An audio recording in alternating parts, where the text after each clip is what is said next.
Hello everyone and welcome. My name is Ben and I teach people about the anatomy of lifting. Today we're going to go over squats and squat mechanics using my fancy schmancy model. Now, we're really going to answer the question of why is it so easy for some people to squat? They feel their quads, they feel their glutes, they feel their adductors, they just destroy their legs on the one hand. And then on the other hand, there tend to be people who report just feeling their backs. And it's like, oh, my erectors are fatigued. I don't feel anything in my legs. It just feels like a spine exercise. Why is that?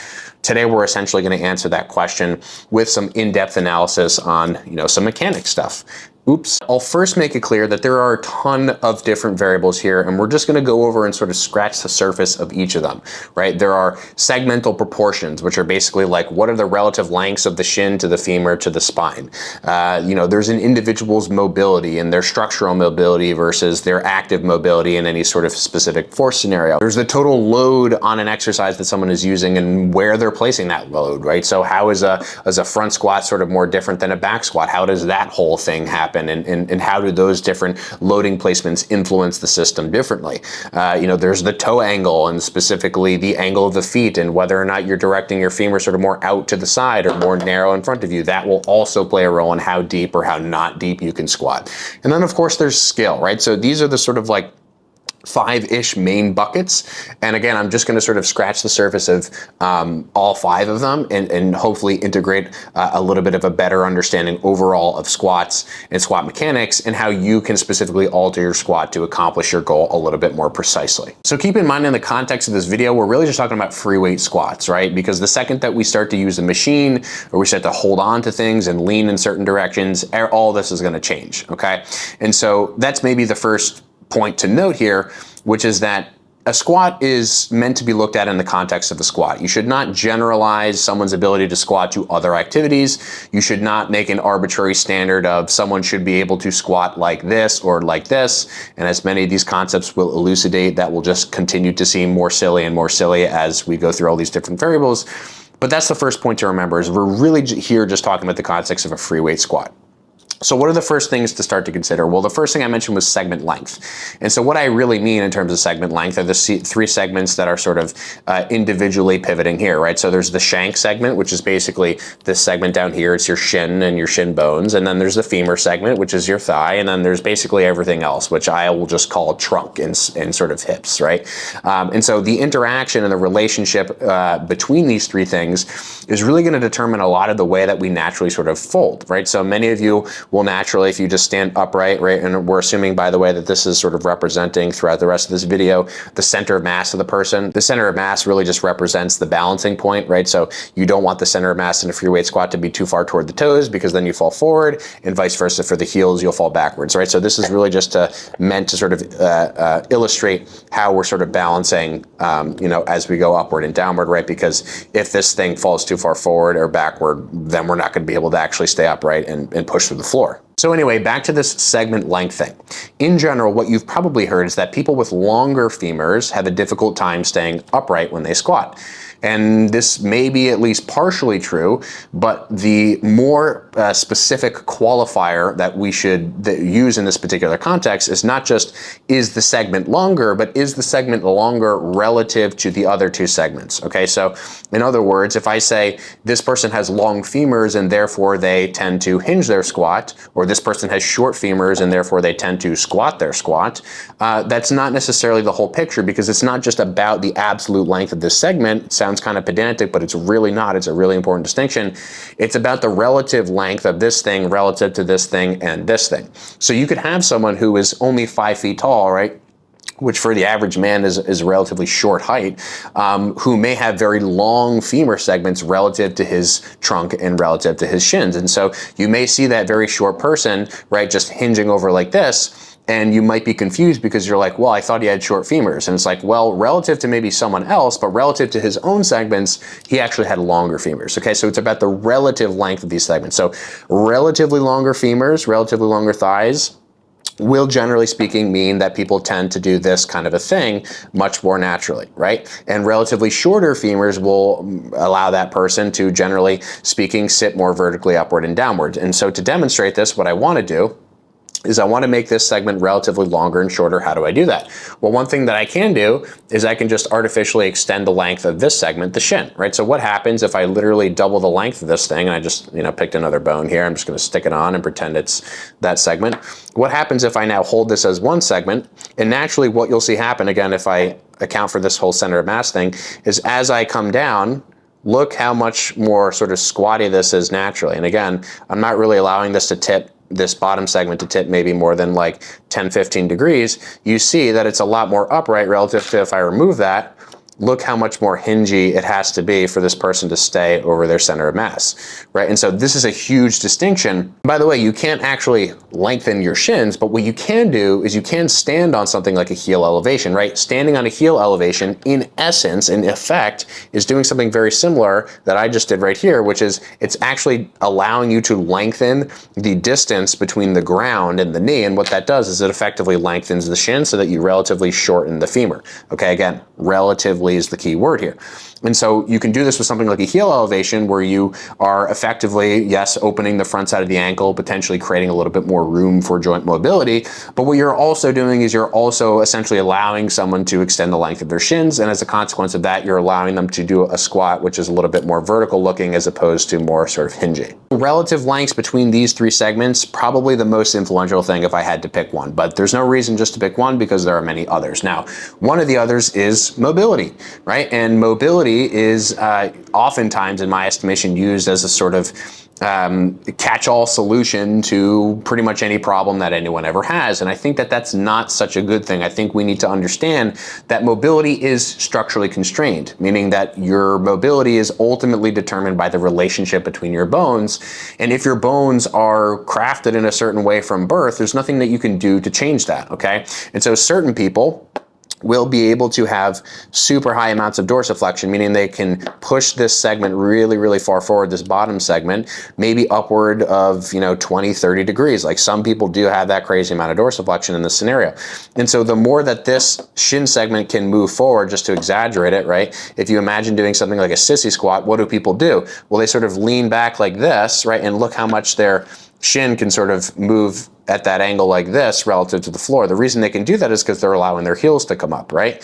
And so in essence, the ankle doesn't become a limitation. And so when the ankle is a limitation and you have to push through the floor, you have to sort of pivot around that amount of mobility. So ultimately, let's say if you're a powerlifter, there's nothing that you can do other than maybe changing the choice of shoe you're wearing and changing the stance to actually improve your dorsiflexion other than just training the dorsiflexor muscles in various different ways and trying to improve that if that's a goal of yours.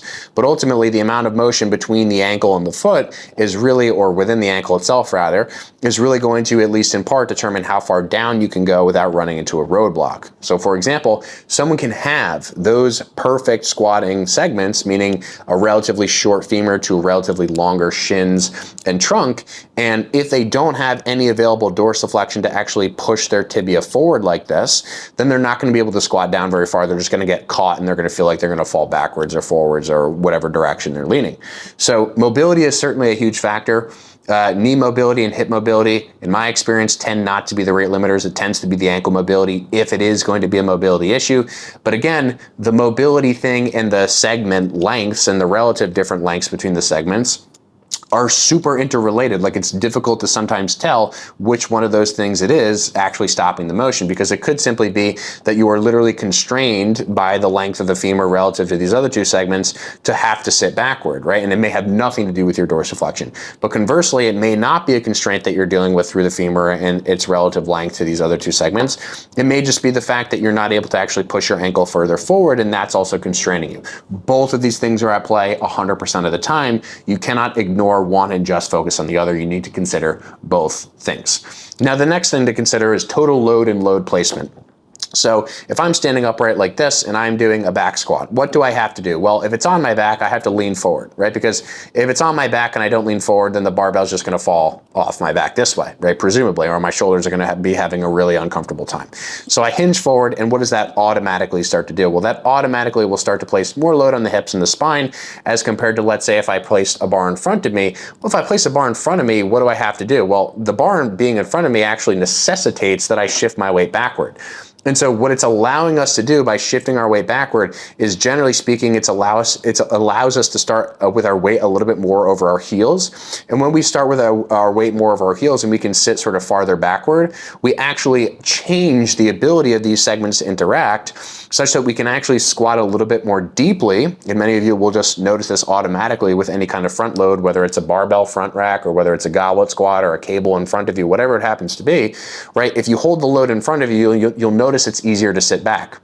And because you can sit your torso a little bit farther backward, obviously you still have to stay to some degree over top of your feet. Because you can sit backward, you actually tend not to run into as many limitations through the ankle and through the relative lengths of the segments. Because again, you can literally lean backward against the weight and suspend yourself that way so that you don't have to sort of prevent yourself from continually falling forward. Now, again, if you put the load on your back and you hinge forward, you only have so much range of motion that you can move through, because if your torso is constrained forward and you're trying not to fall forward or backward, you have to keep your weight a little bit overall farther forward over the toes, and that will in essence make it so that you can't squat as far downward, again, generally speaking. So again, back load requires that you sit forward, and sitting forward requires that you sort of run out of room in your joints a little bit earlier. Front load, putting the load here, necessitates that you actually lean backward against that. And what you can do as a consequence of that is you can actually sit a little bit farther backward because that weight is essentially counterbalancing you. And as a consequence of that, you tend not to run out of joint range of motion as soon.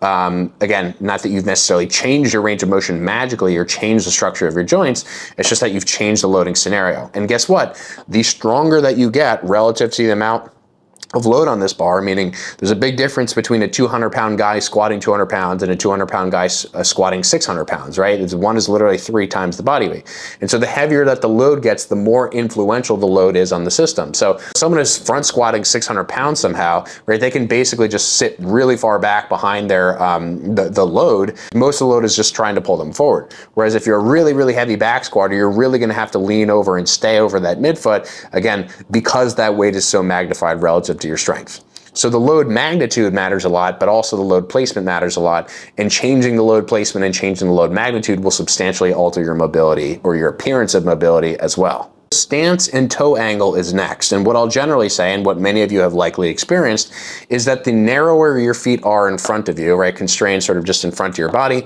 the more difficult it is to squat down. Why? Well, because when you move the foot outward and when you angle the toes outward like this, what you're essentially doing is you're creating more space for you to sit downward, not only from a hip joint perspective, but also just from a total motion perspective. So think about it this way. And take it to the extreme. If your feet are in front of you like this, all of your segments basically have to track forward and backward, right? So if my little model here has his foot like this, all those segments have to track forward and backward like this. And so what that means from this perspective is all these different bones have to move in this direction, right? So my feet are narrow in front of me, I have to basically pivot around those points. But what happens when the femur moves from being in front to sort of being out to the side? I can't on this model move it farther outward, but think about it this way. If you do a sumo squat where your feet are really far out wide and sort of pointed out to the sides, you can squat much more vertically because your segments are in essence moving out of the way. And when they move in this direction outward, it's much easier for you to be balanced. So just do this as you're watching this video. Stand up, put your feet super narrow and try to squat downward. You'll feel that you just get stuck fairly early on, but then angle your toes outward, stand a little bit wider. What you'll notice is that because there's less forward to backward distance, again, this whole concept of this thing, because there's less forward to backward distance and because there's more side to side distance, you can sit much more vertically downward because it's much easier to stabilize yourself within that center of mass. And so the general takeaway here is that if you are constraining yourself to squatting on the floor, generally speaking, squatting more narrow, toes forward is going to be more difficult to manage as compared to toes wider, toes out to the sides. Now, this creates a little bit of a distinction in the muscle recruitment in terms of which muscles may contribute most, but it's probably not as relevant as your ability to be able to squat to a depth that is appropriate for you or that feels comfortable for you. So in essence, there's no right or wrong stance, but the stance in and of itself will constrain you in certain ways. And generally speaking, if you're squatting with this more narrow stance, I highly recommend using a little bit at least of a heel elevation so that you can sort of squat to, a little bit of a greater degree of depth if your goals are to do something like that. And then lastly speaking, we've covered all these major variables, some of which are changeable, some of which are maybe not. It's just this consequence or this variable of skill, right? And skill really, really can affect how you're able to balance over your feet. Very, very unskilled people, generally speaking, can't squat as deeply, not only because they're not as strong, but also because they're not as coordinated. And a lot of times it's difficult for people who are not as coordinated within a given motion to balance. And if you can't balance and your balance is constantly limiting you, it may sort of give this appearance that this person, whether it's you or your client, has a very limited amount of range of motion, when in reality it has nothing to maybe do with range of motion directly, but maybe indirectly, right? It's like maybe they could squat to below parallel or even ass to grass, but just because they don't have the good sense of like how to balance themselves and how to coordinate the contraction in tandem with that balancing, just might make it so that they don't actually appear like they can squat at all. And so what I would advise for these people is just to use some sort of support, right? So grab a table in front of you and just see how that changes things. Grab things to your sides and see how that changes things. Put a load. A lot of times just loading someone and loading them with a front load changes things drastically. Their tissues have to respond to the load. Your brain will naturally not allow you to fall over when you hold something. As I mentioned, load placement can have a very big effect on how squat mechanics actually appear. So overall, these are all just influences, and which of these influences is most substantial for you will depend on you and your structure and your mobility, but we should really, really move away from this conversation as squats should look like this, or squats should look like this. Well, if you're trying to squat in a particular way, make the adjustments necessary to squat in that particular way. If you want to squat more upright, if you want to squat for your quads, put something under your heels, right? Do the equivalent of making this whole shin segment a lot longer so that you can be more upright and so that you can bend your knee more and load your knee more. If you don't care about that and you want to squat for your glutes, stand like a normal human, angle your femurs forward, right? And just basically do more of a deadlifting type motion. That's going to be more of a glute dominant thing. If you want something in between those 2 points, maybe use a mild heel elevation, right? And so you're sort of ending up with this balanced sort of squat that's a ton of quads and that's a ton of glutes as well. Regardless of what it is, don't be afraid to make these physical adjustments to your pre-existing scenario. Again, if you're someone who has very relatively long femurs, there's nothing you could do to change that other than to adjust what's really underneath of your feet in the way that you're standing and the load application and how much load you're using. And so don't get caught up in the overall lesson here is don't get constrained to a single variable just because it's been indoctrinated to you or it's been something that you've been told, needed to be a certain way and you only squatted that way forever, right? Make the changes that you think might be in accordance with your goal. See how that goes, assess it over time, and if it's comfortable, continue to do it. If it's not comfortable, you don't have to. That's the beauty of lifting. That's the beauty of the weight room and of exercise. You don't have to constrain yourself unnecessarily to option A or option B. You have a million different options and you have a million different variations within each option. If you like this content and you want to learn more from me, you definitely need to check out the Modern Meathead community. Inside the community, you'll get direct access to me for one-on-one personalized feedback. In addition, you'll get access to hundreds of hours of premium content exclusive to members only. When you get inside the community, you'll get direct access to all these different features. Now, I make daily posts covering different exercises where I post videos of exercises directly, the anatomy of those exercises, and very specific breakdowns relative to whatever the goals of that exercise are. In addition, members are posting things every day with comments and questions of their own. And what you can see is as we go through all of these different kinds of posts, I respond to everything, every question, every comment directly, and I'll give direct feedback in the comment sections to all the different exercise variations you post. In addition, when you look over to the left side of your community, we have all these different community forums, but you'll also get access to all these different courses that I have on biomechanics, programming, pain-free training, as well as coaching and cueing. And when you click into the course, you'll see your videos on the left and then all the different other videos of the course on the right side. In addition, you'll also get access to an exercise library where I'm constantly adding new exercises, basically everything that I film in the gym with step-by-step tutorials. You'll also get access to previous Q&A recordings that I do on Instagram and live in the community, as well as all these other specific member lectures, which can last from 30 minutes to an hour every single week. You also get access to premium articles, ebooks, and all of my training programs with just one subscription. So if you want to learn more about the anatomy of lifting and a community of like-minded individuals who are all lifting obsessed, you can start your 7-day free trial, zero risk subscription today.